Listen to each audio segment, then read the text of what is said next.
Assalamualaikum warahmatullahi wabarakatuh. Rabbi sholli sodri. Puji syukur kehadirat Allah SWT.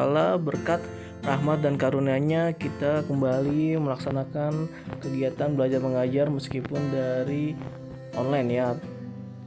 Oke, anak-anak kelas 11 MIPA maupun IPS, hari ini kalian masuk materi tentang pengaruh perkembangan kolonialisme dan imperialisme di Indonesia.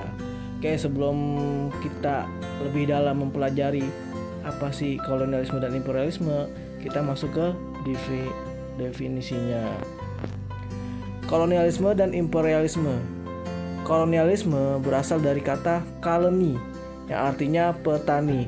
Jadi, para petani ini mencari lahan yang subur untuk ditanami tumbuh-tumbuhan atau umbi-umbian ya, gitu. Nah, definisi kolonialisme menurut KBBI adalah suatu praktek untuk menguasai negara dan mengatur semua aspek di negara jajahannya. Nah, contohnya ini yang negara yang menerapkan sistem kolonialisme itu Kerajaan Belanda ya.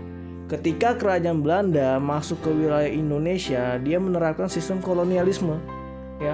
Dia mengekspansi seluruh aspek, mulai dari aspek politik, agama, sosial, budaya, ekonomi, semuanya dikendalikan oleh kerajaan atau negara induknya.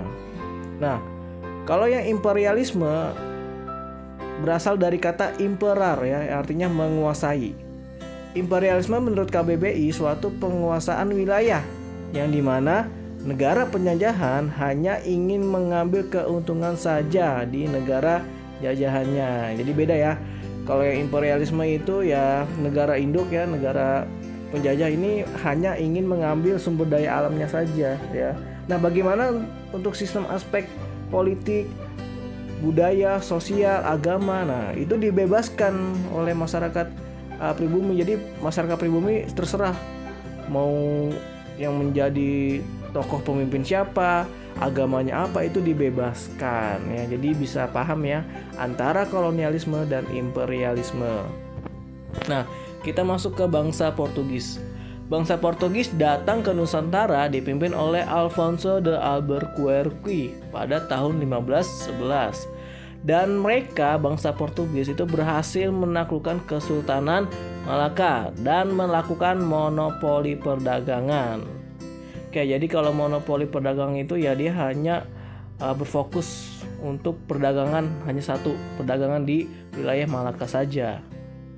Nah, Portugis juga menjalin kerjasama dengan kerajaan Sunda dan membawa benteng di Sunda Kelapa. Jadi setelah mereka menaklukkan Kesultanan Malaka, pihak bangsa Portugis juga datang ke Pulau Jawa, letaknya di wilayah Sunda Kelapa, dan membuat benteng di sana ya. Nah, di Sunda Kelapa mereka itu mencari suatu yang sangat berharga ya, yang dikatakan harta karun yang ada di wilayah Indonesia, yaitu rempah-rempah. Kalau di Sunda Kelapa itu kebanyakan rempah-rempahnya adalah lada ya, karena lada tuh banyak di wilayah Banten ya, Sunda Kelapa, terus di wilayah Lampung, Palembang, seperti itu.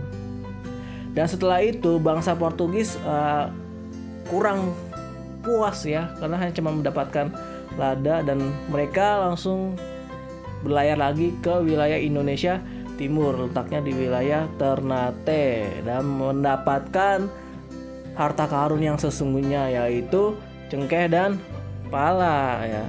Dan mereka mendirikan Kongsi Dagang Estado da India yang berpusat di wilayah India. Oke, lanjut ya. Bangsa Spanyol. Bangsa Spanyol melakukan perjalanan ke Nusantara dipimpin oleh Del Cano pada tahun 1521. Nah, sebelum mereka menjalankan perjalanan ke wilayah Indonesia, dia berhenti dulu ya di wilayah Kepulauan Filipina ya. Dan mereka tiba pertama kali di wilayah Pulau Maluku untuk mencari rempah-rempah. Bangsa Spanyol berhasil menjalin kerjasama dengan Tidore, kerajaan Tidore di sana. Dan muncullah konflik di sana. Kenapa? Karena bangsa Portugis sudah datang lebih dulu di Tidore. Nah, seperti itu. Dan pihak Spanyol juga melanggar perjanjian Tordesillas sebelumnya. Oke. Dan terciptalah perjanjian Saragossa. Nah, ini adalah gambar peta perjanjian Saragossa dan Tordesillas. Isi perjanjian Saragossa. Spanyol berhak menguasai wilayah dari Amerika Utara, Amerika Tengah, Amerika Selatan, Kanada, sampai ke Selandia Baru. Nah, sedangkan kalau Portugis berhak menguasai wilayah dari Brazil, Afrika, Asia, dan sampai ke Indonesia. Nah, isi dari perjanjian Saragossa ini, Spanyol wajib kembali ke wilayah Filipina. Makanya dalam sejarah juga Filipina dijajah oleh bangsa Spanyol, dan kalau Indonesia itu ada bangsa Portugis dan bangsa Belanda ya, dan yang Inggris juga pernah masuk ke Indonesia. Nah, kita masuk ke bangsa Belanda sekarang. Latar belakang berdirinya VOC di Indonesia. 1.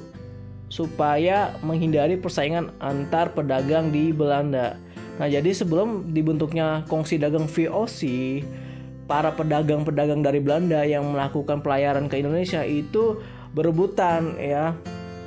Adanya persaingan antara pedagang satu dengan pedagang yang lain ya. Dia ingin memonopoli rempah-rempah di Indonesia. Nah, hal ini membuat kekacauan. Dan akhirnya kerajaan Belanda itu mendirikan Kongsi Dagang VOC, Vereniging Oost-Indische Compagnie. Lanjut. Selanjutnya, untuk memperkuat kekuasaan Belanda di Indonesia, VOC dipimpin oleh 17 tuan, atau kalau di Indonesia tuh dikenal dengan istilahnya komisaris ya, yang disebut dengan Seven Herenthin. Lahirnya Kongsi Dagang VOC. Kongsi Dagang VOC didirikan pada tahun 1602 Masehi.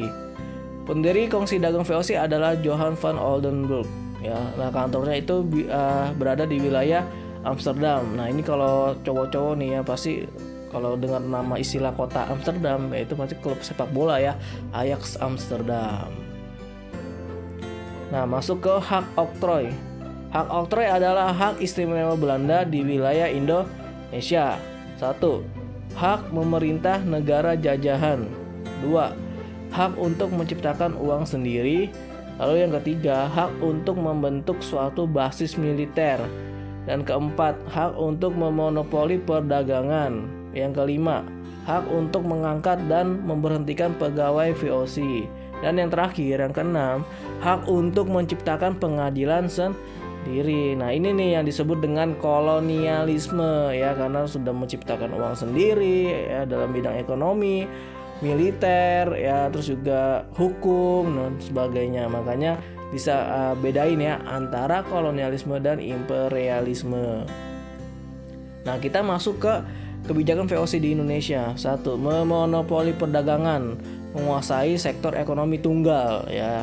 Lalu yang kedua, ekstirpasi, pemusnahan lahan-lahan milik pribumi. Nah, jadi pegawai-pegawai VOC atau kerajaan Belanda, mereka membumi hanguskan, menghancurkan lahan-lahan yang misalkan tanaman padi, umbi-umbian ya kayak gitu, diganti semua ke rempah-rempah. Nah, seperti itu. Dan yang ketiga, kebijakannya pelayaran Hongi. Pelayaran yang dilakukan untuk mencegah terjadinya perdagangan gelap antara Indonesia dengan bangsa luar. Nah, kalau misalkan masyarakat pribumi inlander ingin melakukan transaksi perdagangan gelap ya, menjual rempah-rempah ke negara-negara lain tanpa sepengetahuan Belanda, itu akan dihukum berat ya. Hukuman beratnya ya bisa dihukum mati atau dihukum pasung ya, atau dipenjara seperti itu. Nah, yang keempat, divide et impera, politik adu domba bertujuan untuk mengintervensi politik kerajaan di Indonesia. Nah, ini yang menyebabkan Kesultanan Mataram Islam itu dipecah menjadi beberapa kerajaan. Nah, kerajaan yang terkenal sekarang itu Kesultanan Yogyakarta dan Kesultanan Surakarta. Oke. Kemajuan Kongsi Dagang VOC di Indonesia. Memiliki 150 kapal dagang yang tersebar di seluruh wilayah Nusantara. Nah, lalu yang kedua, memiliki 40 kapal perang ya. Dan yang ketiga, mereka juga memiliki 50.000 pekerja, pegawai-pegawai VOC. Dan yang terakhir memiliki 10.000 tentaranya. Nah, kita masuk nih kemunduran VOC. Kok kenapa sih Vereniging Oost-Indische Compagnie itu mengalami kebangkrutan, mengalami kemunduran? Ada apa? Kenapa sebab-sebabnya? Yang pertama, ternyata banyak pegawai VOC melakukan praktek korupsi di sana ya. Seperti misalkan mengambil dana